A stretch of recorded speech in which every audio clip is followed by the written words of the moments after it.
Mr. Summers, there are 7,700 permits unused.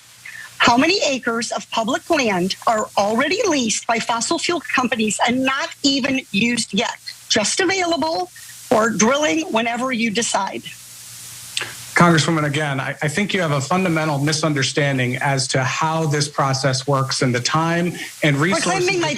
Reclaiming my time. The answer is 13.9 million acres. To visualize how much land that is, if each grain of rice were 1 acre, that would be 479 pounds of rice. The American Petroleum Institute even opposed pausing more leasing on our lands. They even sued to stop it because apparently this acreage wasn't enough. Mr. Wirth, you serve on the American Petroleum Institute's executive committee. Do you support a pause on new oil and gas leases on federal land? We're about to get to their answers in just a minute, but no more Mr. Rice Guy, okay? Oh, I'm so into that. Zinger. I love it. I love it. It gives me life, especially in a moment when I have so little faith in Congress. It's nice to see that fire. Yeah, Anna pointed this out while we're watching. The license plate says oversight. I love it. So she did several props. Look, I hate goofy politicians. And I've seen them use props in the most ridiculous, dumbest ways. I remember Mike Lee did this thing with a Reagan on a dinosaur with a machine gun. It didn't make any sense at all, right? But her visuals are excellent because it's hard to envision that much land. To give you a sense of, God, how much land is that? And when she does that visual, you're like, oh, I get it, that's a lot. Do you know what this number is?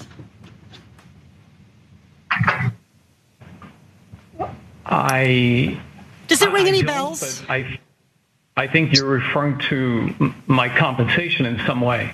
Yeah, well, in some way. This was your compensation in 2017 for being CEO of Celgene, and that's a lot of money. It's 200 times the average American's income and 360 times what the average senior gets on Social Security. Now, of that 13 million, about 2.1 million came from your company hitting yearly earning targets. And more than half of the bonus formula was based on those targets. Any increase in the price of Revlimid would also increase your bonus by increasing earnings. Isn't that right, Mr. Ellis? If revenues increased and expenses did not, then earnings would be enhanced. Thank you. Mr. Ellis, in fact, the Oversight Committee found that if you hadn't increased the price of Revlimid, you wouldn't have gotten your bonus. Katie Porter is legend. I love what she does with the whiteboard, but whiteboard's a nice tool because it focuses people, but really it's her line of questioning and how she logically gets to the core of the issue. And so she's pointing out, look, your bonus is tied to increased profits. Makes sense. If you're making sneakers, well, it doesn't really matter, right? If people want to buy sneakers, they'll buy sneakers. If they don't, they don't. Okay, so that no harm, no foul. But these are drugs that save people's lives. Okay, that's point one. So it's not optional. Point two is, well, if that's the cost of the drug, what can you do, right? But we know it's not the cost of the drug because they sell it at much lower prices everywhere else in the world. So what's the difference, as Katie Porter explained? Well, the difference is we are not allowed to negotiate drug prices in America on behalf of the United States government and on behalf of the US taxpayers. That's insane. It's unheard of. The audit found that by the spring of 2020, mail delivery was right around 92%. That dropped to 80% by the fall of 2020, and by January of 2021 was hovering at around 61%. When did Mr. DeJoy take over as postmaster? Do you know? The summer of 2020. The summer of 2020, so June of 2020. And what happened after he took over? Did the rate of on-time mail delivery go up or down? Went down.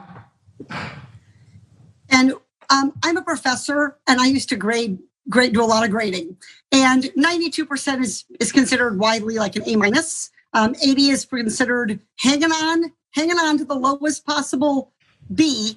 60% is at best a D minus. The Postal Service delivers 48% of the world's mail. It is an institution, it is a civic treasure, and we let it get all the way. What you found is we let it get all the way to that D minus level. DeJoy's obviously got to go. There's the issue of all the mail being delayed, and we used to have the best post office. I mean, we rightfully bragged about how great our postal service was, and they would deliver and rain, shine or snow, sleet, etc. Boy, did I bungle that one. No, you nailed it. Okay, anyways. And now they don't. Why? The Republicans destroy everything in government. So they go, government doesn't work. And they come in and they smash it to pieces and go, see, it doesn't work. Yeah, after you screwed it up. That chart that she had on the whiteboard was perfect explanation of that. But there's a reason why they're doing it. Because it's not just because they want to get rid of the post office and have FedEx, UPS, and other companies pick up the slack and make much more money, charges a lot more. And DeJoy himself has companies that compete with the post office. It's mental.